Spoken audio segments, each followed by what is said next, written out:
Pagbasa mula sa sulat ni Apostol San Pablo sa mga taga-Roma. Mga kapatid, huwag na ninyong paghariin ang kasalanan sa inyong mga katawang mamamatay upang hindi na kayo maalipin ng masasamang pita nito.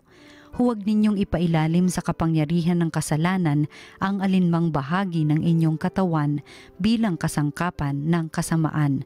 Sa halip, pasakop kayo sa Diyos bilang mga taong namatay at muling binuhay at ihandog sa Kanya ang buo ninyong pagkatao bilang kasangkapan ng katuwiran, sapagkat hindi na dapat maghari sa inyo ang kasalanan.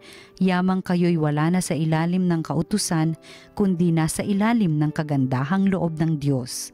Ngayon, gagawa ba tayo ng kasalanan dahil sa wala na tayo sa ilalim ng kautusan, kundi nasa ilalim na ng kagandahang loob ng Diyos? Hindi. Alam ninyong kapag kayo'y napailalim kanino man bilang alipin, alipin nga kayo ng inyong pinapanginoon, mga alipin ng kasalanan at ang bunga nito'y kamatayan, o mga alipin ng Diyos at ang bunga nito'y pagpapawalang sala. Ngunit salamat sa Diyos, sapagkat kayong dating mga alipin ng kasalanan ay naging masunurin sa aral na tinanggap ninyo. Pinalaya na kayo sa kasalanan at ngayoy mga alipin na ng katuwiran. Ang salita ng Diyos. Sa pangalan ng may kapal tayo ay tinutulungan. Ano kaya't di pumanig sa atin ang Panginoon o Israel? Ano kaya ang sagot sa gayong tanong? Kung ang Panginoong Diyos sa amin ay di pumanig, noong kami sa lakayin ng kaaway na malupit, maaaring kami noon ay nilulun na ng buhay sa silakbo ng damdamin at matinding kagalitan. Sa pangalan ng may kapal tayo ay tinutulungan. Maaaring kami nooy natangay na niyong agos, naanod sa karagat at tuloy-tuloy na nalunod. Sa lakas ng agos nooy nalunod nga kaming lubos. Tayo ay magpasalamat, ang poon ay papurihan, pagkat tayo'y iniligtas sa malupit na kaaway. Sa pangalan ng may kapal tayo ay tinutulungan. Ang katulad nati ibong sa bitag ay nakatakas, lubos tayong nakalaya nang ang bitag ay mawasak. Tulong nating kailangan ay sa poon nagmumula, pagkat itong lupa't langit tanging siya ang lumikha. Sa pangalan ng may kapal tayo ay tinutulungan. Ang mabuting balita ng Panginoon ayon kay San Lucas. Noong panahong iyon, sinabi ni Jesus sa kanyang mga alagad, "Tandaan ninyo ito, kung alam lamang ng puno ng sambahayan kung anong oras darating ang magnanakaw, hindi niya pababayaang pasukin ang kanyang bahay. Kayo may dapat humanda, sapagkat darating ang Anak ng Tao sa oras na hindi ninyo inaasahan." Itinanong ni Pedro, "Panginoon, sinasabi po ba ninyo ang talinghagang ito para sa amin o para sa lahat?" Tumugon ang Panginoon, "Sino nga ang tapat at matalinong alipin? Hindi ba siya ang pamamahalain ng kanyang Panginoon sa sambahayan nito upang magbigay sa ibang mga alipin ng kanilang pagkain sa karampatang panahon? Mapalad ang aliping iyon kapag dinatnan siyang gumagawa ng gayon pagbabalik ng kanyang Panginoon. Sinasabi ko sa inyo, pamamahalain siya ng kanyang Panginoon sa lahat ng ari-arian nito.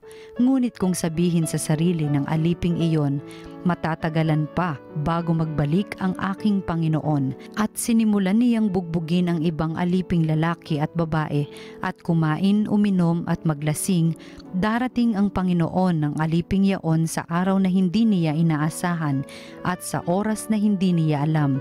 Buong higpit na parurusahan siya ng Panginoon at isasama sa mga di tapat.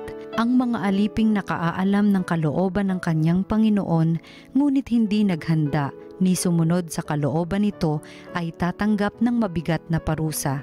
Ngunit ang aliping hindi nakaalam ng kalooban ng kanyang Panginoon at gumawa ng mga bagay na nararapat niyang pagdusahan, ay tatanggap ng magaang na parusa. Ang binigyan ng maraming bagay ay hahanapan ng maraming bagay, at ang pinagkatiwalaan ng lalong maraming bagay ay pananagutin sa lalong maraming bagay. Ang mabuting balita ng Panginoon. Pinupuri ka namin, Panginoong Hesukristo.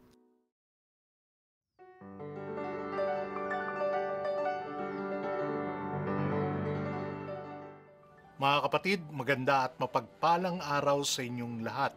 Ngayon po ay Miyerkules na naman at naririto tayo sa ating programa Salita ng Diyos, Salita ng Buhay, na kung saan nasasalamin natin ang ating mga ginagawa, ang direksyon ng ating buhay sa ilalim ng liwanag ng Salita ng Diyos. Ang ating ebanghelyo po ngayon ay isang hamon para sa atin na maging handa para sa darating. Para tayong Boy Scout, di ba? Laging handa. Maging handa dahil ang Panginoon ay darating sa isang araw na hindi natin inaasahan.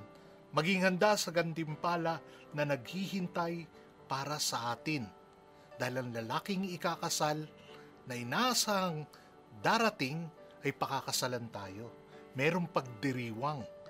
Mahalaga na anuman ang gawin natin, handa o hindi handa, ay may konsekwensya ito. Kung tutusin, maiintindihan nga natin ng lubos ang ating ginagawa kapag nakita natin kung ano ang kinahihinatnan ng ating ginawa. Ito ang nais kong tutukan ngayon.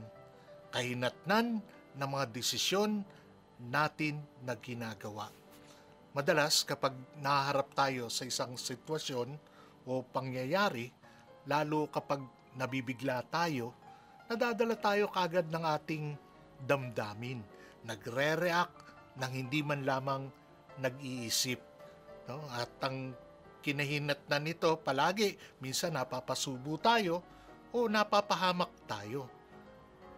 Nagpapadala kagad tayo sa ating nararamdaman at nawawala tayo sa katwiran, maging sa katinuan.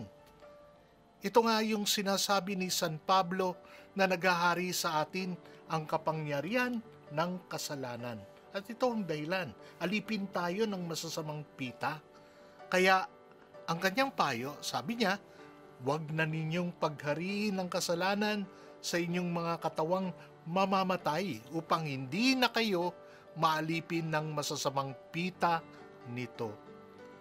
So pwede natin piliin maging alipin tayo ng katwiran sa halip na alipin ng kasalanan. Alipin tayo ng ating pinapanginoon. Hindi natin maiiwasan to. Ang tanong lang, sino ang ating Panginoon? Salamat sa pagliligtas ng ating Panginoong Hesukristo. Bagamat dati tayo'y alipin ng kasalanan, ngayon ay pinalaya na tayo at ang bunga nito'y pagpapawalang sala. Kaya naman alipin na tayo ng katwiran. Nasa ilalim na tayo ng kagandahan loob ng Diyos.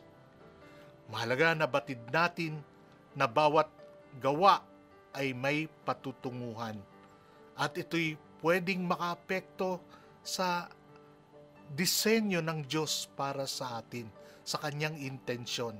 Anuman ang gawa natin na walang direksyon o tiyak na patutunguhan ay kahangalan lamang.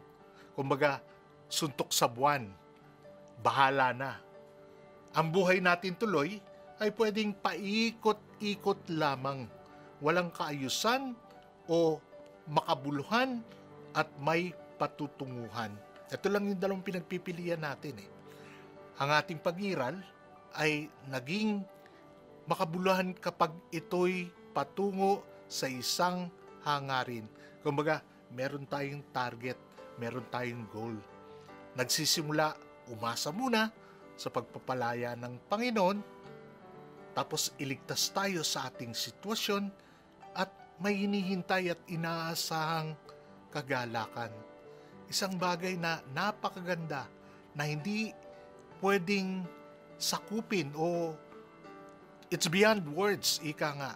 Kaya naman, bago tayo magdesisyon at kumilos, kailangan tanungin natin ang ating sarili. Ang gagawin ko ba ay patungo sa paraiso? Ibig sabihin, ito'y patungo ba sa pakikipag-ugnayan ko sa Diyos o sa kawalan, sa parusa, sa impyerno? Kasi kung dito patungo sa paraiso, ang ating pagkatao ay naglalaho. very dehumanizing kapag wala tayong direksyon sa buhay. Walang kahulugan. Kailangan tayo maging handa anytime. Ready na umalis. Ito nga yung panyaya din sa atin. Handa na bumalik sa ating Panginoon. Maging mapagmasid kung ano ang nais ng Panginoon. Nasa isip ang katotohanan na isang araw ay babalik ang ating Panginoon at tatanungin niya tayo kung ano ang ginawa natin, kung pinaghandaan natin ang kanyang pagdating. Marami pong salamat at ngayon po ay mananalangin tayo sa ngalan ng Ama, ng Anak at ng Espiritu Santo. Mahabagin at mapagmahal na Diyos, palayain mo kami sa mga bagay na nagpapahiwalay sa amin sa iyo, mga kasalanan na di magdadala sa amin sa tunay na pakikipag-ugnayan sa iyong anak at magdadala sa amin sa iyong kaharian. Mamuhay nawa kami ng may kababaan ng loob at sumunod sa iyo, sa iyong kalooban na umaasa sa iyong muling pagdating. At ang lahat na ito hiniling namin sa ngalan ng iyong anak na si Kristong aming Panginoon. Sa ngalan ng Ama, ng Anak at ng Espiritu Santo. Mga kapatid, para sa Daily Gospel Reflections ng Salita ng Diyos, Salita ng Buhay, please subscribe on our YouTube channel at TV Maria Phils at para tayo ay mapaalalahanan araw-araw. Huwag din kalimutan i-click ang notification bell. Maraming salamat and God bless.